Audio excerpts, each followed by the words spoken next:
करो मुझे कविता पढ़नी। उसने कहा पहले तुम लेटो तो अब समझ में आया कि नरकंकाल का सम्मान कहीं कहीं ऐसा भी होता है। तो मैं बहुत प्रणाम करता हूँ मनीषा जी का और हमारे ऋषभ राजपूत जी और आदरणीय श्री संतराम राजपूत जी, आप सबको बहुत बहुत अंधाधुंध प्रणाम करता हूँ। अंधाधुंध प्रणाम का मतलब ये है कि एक बार एक अंधे को देशभक्ति सूझी, वो फौज में भर्ती होने गया। तो अधिकारी ने पूछा अंधे से कि तू क्या कर सकता है? तो अंधे ने कहा मैं अंधाधुंध फायरिंग कर सकता हूँ। एक बार तालियां बजा दो तो हमको विद्वता का भ्रम बना रहेगा। अभी माधुरी दीक्षित के बाद संतोष शर्मा जी ऐसे आ गए जैसे ताजमहल के बगल में इमाम बाड़ा खड़ा कर दिया गया, और मैं हाथ का जानी लीवर समझ के हमको आप लोग झेलो। चार पंक्तियां मैं पढ़ता हूँ जिनकी पावन स्मृतियों में ये कार्यक्रम आयोजित किया गया है। भाई हमारे आदरणीय श्री अर्जुन सिंह जी और श्रीमती ब्रह्मरानी जी के पावन चरणों में चार पंक्तियां भेंट करता हूँ कि फूल मुरझा भी जाए तो सुवास छोड़ जाते हैं, फूल मुरझा भी जाए तो सुवास छोड़ जाते हैं, पतझड़ में भी वो मधुमास छोड़ जाते हैं। और जीने को तो जीते हैं सभी जिंदगी, पर कुछ ऐसे हैं जो इतिहास छोड़ जाते हैं, और वो इतिहास अमृतदीप महोत्सव के रूप में मनाया जा रहा है। एक बार जोरदार तालियां आगे से पीछे तक। देखिए मैं बहुत ज्यादा देर तक आपकी खोपड़ी नहीं खाऊंगा, बस 60 में निपटाता हूँ। हमारे यहाँ सब 60 में चलता है। जब मैं रायबरेली से चला तो हमारी पत्नी ने हमसे पूछा जान राठ जा रहे हो? तो मैंने कहा जान क्यों बोलती? तो बोली जानवर कहने में लंबा हो रहा है इसलिए 60 में कह रही है। मैंने कहा रानी ये सब ना कहो। तो बोली रानी क्यों कहते हो? मैंने कहा नौकरानी कहने में भी लंबा हो रहा है। हाँ ही न करो, तालियां बजाओ। इतनी हल्की तालियों में नरकंकाल कविता नहीं सुनाएगा। एक बार हमारे मुंह से निकला आपकी तालियां कमजोर है, तो एक श्रोता खड़ा हुआ, उसने कहा तू ही कौन खली का बाप, जैसा तू वैसी तालियां। नरकंकाल पूरे देश में इसलिए घूमता है कि शायद कोई मादा कंकाल मिल जाए तो हम कोर्ट मैरिज कर ले। तो 60 की बात कर रही राठ वालों में बहुत 60 में अपना काम निपटाता हूँ। जैसे एक जगह इंटरव्यू चल रहा था, तो इंटरव्यू में एग्जामिनर ने कहा जो कम शब्द बोलेगा उसी का सिलेक्शन होगा। एक लड़का कानपुर का आया, उसने कहा श्रीमान जी अंदर आ सकता हूँ? एग्जामिनर ने कहा शब्द ज्यादा कम करो। एक लड़का हमीरपुर का आया, उसने कहा मे आई कम इन सर? एग्जामिनर ने कहा तुम्हारे भी शब्द ज्यादा। लेकिन एक लड़का यही करही राठ का था, उसने कहा घुसी, उसका सिलेक्शन हो गया। ही न करो, तालियां बजाओ। मैं और शुरू करता हूँ। अभी माधुरी दीक्षित ने प्रेम पे गीत सुनाया। मैं प्रेम पे गीत पढ़ नहीं पाता, हमारी चेसिस नहीं अलाउ करती, लेकिन यहाँ करही में आया तो देखा प्रेम चल रहा। एक प्रेमी प्रेमिका से कह रहा था जानम तुम्हारी आंखों में दुनिया देख रहा हूँ। मैं रुक गया। मैंने कहा जब इसकी आंखों में दुनिया देख रहे हो तो देख के बताओ चौराहे में चेकिंग तो नहीं चल रही?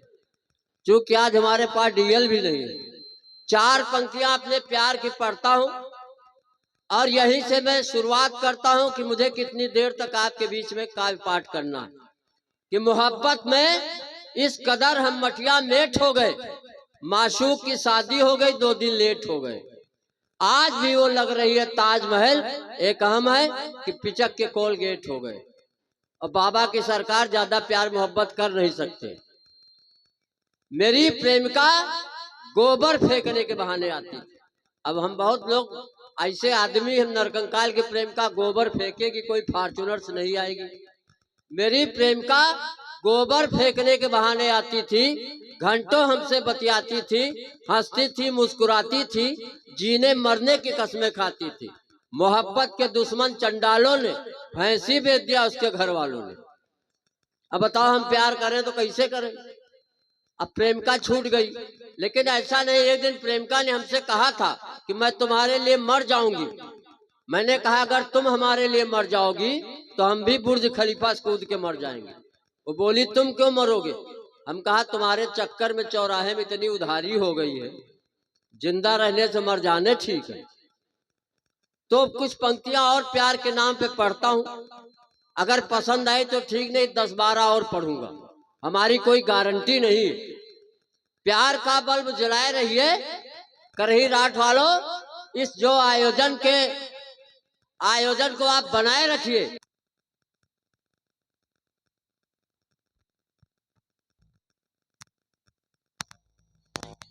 बस फ्यूज होने से बचाए रहिए। लाइन एंगेज है तो होने दो, फोन नंबर मिलाए रहिए। आजकल एज घटाने के लिए डाई बालों में लगाए रहिए। एक पत्रकार ने हमसे पूछा, नरकंकाल तुम डाई क्यों लगाए? मैंने कहा मैं गांधी जी का भक्त हूँ, और गांधी जी कहा करते थे डू और डाई। तो डू नहीं कर सकता, डाई तो कर ही सकता हूँ। आजकल एज घटाने के लिए डाई बालों में लगाए रहिए। दिल अगर टूट भी जाए कंकाल तो फेविकोल से चिपकाए रहिए। प्यार का बल्ब जलाए रहिए। आप लोग तो ऐसे खामोश हो गए जैसे मैं शमशान घाट में कविता सुना रहा हूँ। तालियां बजाओ, नहीं तो हम यही आत्महत्या कर लेंगे। और मुझे याद आया इस अच्छे से कार्यक्रम का, यहाँ पे जिला पंचायत के लोग, ब्लॉक प्रमुख, प्रधान जी, सब लोग होंगे जिन्होंने इस कार्यक्रम को सजाया। विरोध करने वाले भले करें।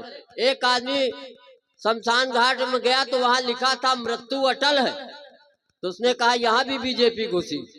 मैंने कहा न मृत्यु अटल है न अडवाणी है, ये तो कांग्रेस की मरी हुई नानी। तालियां बजाइए, मैं कुछ पंक्तियां और पढ़ता हूँ। हमारा देश विचित्रताओं का देश। जब हमारी प्रेमिका छूट गई तो हम सोचा चलो शादी किया जाए। शादी करने के लिए जब लड़की देखने गए तो जो लड़की देखने गए तो क्या हुआ, सास ने हमको पहले देखा और पूछा, बेटा चाय लोगे कि च्यवनप्राश लोगे? तो ससुर ने कहा खाली सांसें लेता रहे बहुत है।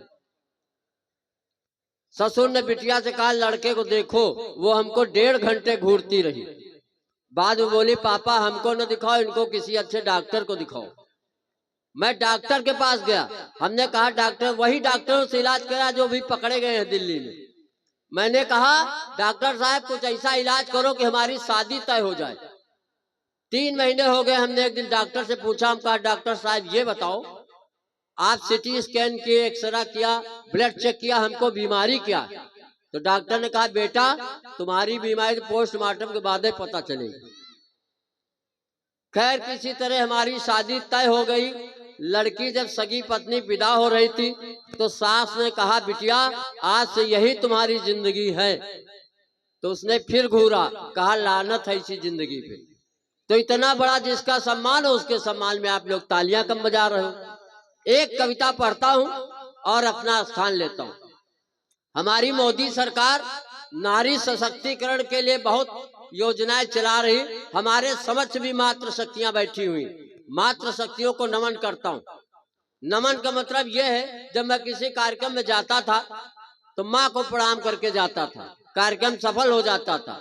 आज माँ नहीं है, लेकिन वो परंपरा चल रही है। पहले अपनी माँ को प्रणाम करता था, अब बच्चों की माँ को प्रणाम करके आता हूं।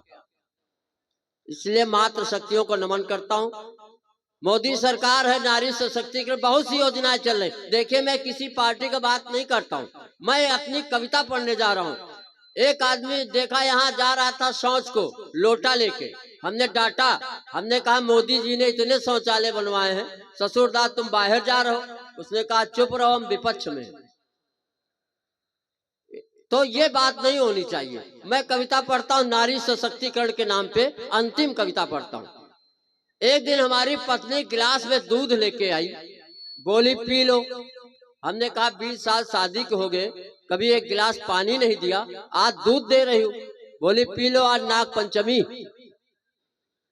मैंने कहा मैं नाग कहाँ से नजर आ रहा हूँ, मैं तो केचुआ हूँ, केचुआ छठी मनाओ। अब सुनिएगा कविता।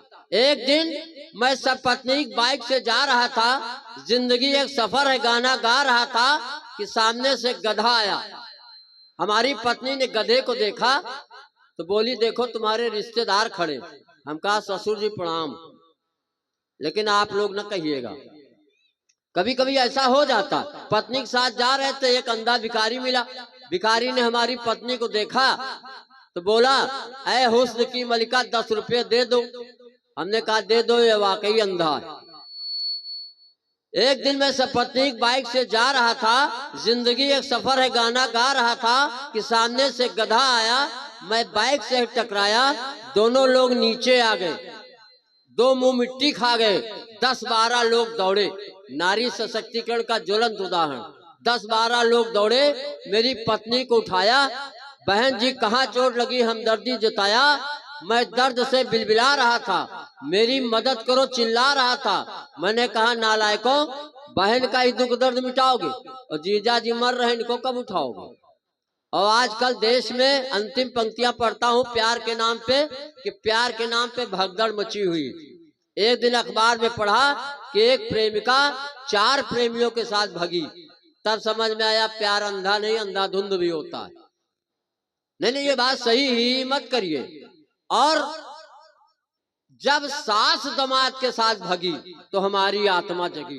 कुछ पंक्तियां पढ़ता हूँ, अलीगढ़ की घटना है, लेकिन ये देश वो देश है जहां सावित्री, सीता, सती अनसुईया, अपाला और गार्गी ने जन्म लिया हो। उसी देश में व्यभिचार इतना बढ़ गया हो तो भारतवर्ष का जो सर है वो झुक जाता है कि ये कैसा इश्क है, ये कैसा प्यार है। और सबसे बड़ी बात, बाबा की सरकार है, प्यार पे प्रतिबंध नहीं लग रहा, उन्होंने लगाया था। हमने बाबा से कहा कि प्यार पे प्रतिबंध लगाए, लेकिन सफल नहीं हो रहा।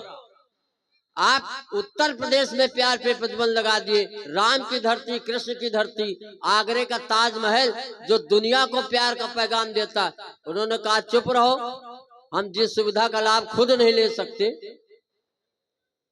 ही न करो, तालियां बजाओ। अंतिम पंक्तियां पढ़ रहा हूं, ये कैसा इश्क है, ये कैसा प्यार है, पड़वा के साथ पड़िया नहीं, भैंस फरार है।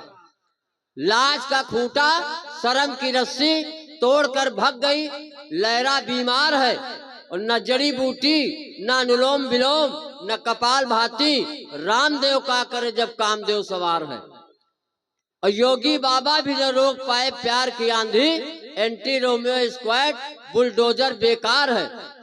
और एक इशारा एमपी की तरफ करता हूं कि इतनी धाकड़ मोहब्बत कि रोड पर उतर आई, इतनी धाकड़ मोहब्बत कि रोड पर उतर आई। 120 किलोमीटर प्रति घंटा रफ्तार है। और सरकार से इस निवेदन के साथ अपनी वाणी को विराम देता हूं कि महिला हेल्पलाइन तो चालू कर दिया, महिला हेल्पलाइन तो चालू कर दिया, पुरुष हेल्पलाइन कब देगी सरकार है, कब देगी सरकार है। ये कैसा इश्क है, ये कैसा प्यार है। धन्यवाद। जय हिंद, जय भारत।